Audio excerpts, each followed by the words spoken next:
এই হচ্ছে বিছনের কাতলা আর এই হচ্ছে ঘাসের অবস্থা। এখানে কি বিছন হবে, আর এই ঘাস শেষ করার জন্য নিয়ে আসা হচ্ছে এইটা। হ্যাঁ,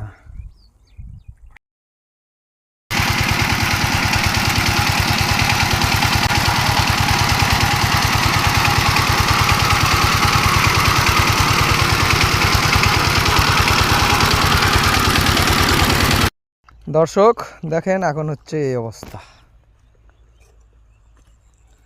হ্যাঁ, বিছন ফালানোর জন্য প্রস্তুত।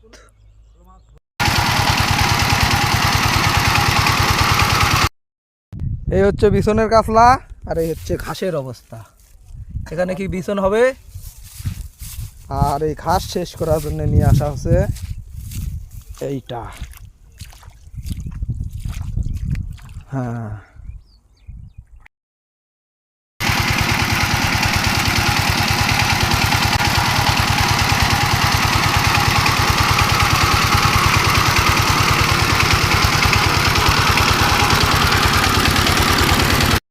দর্শক দেখেন এখন হচ্ছে এই অবস্থা।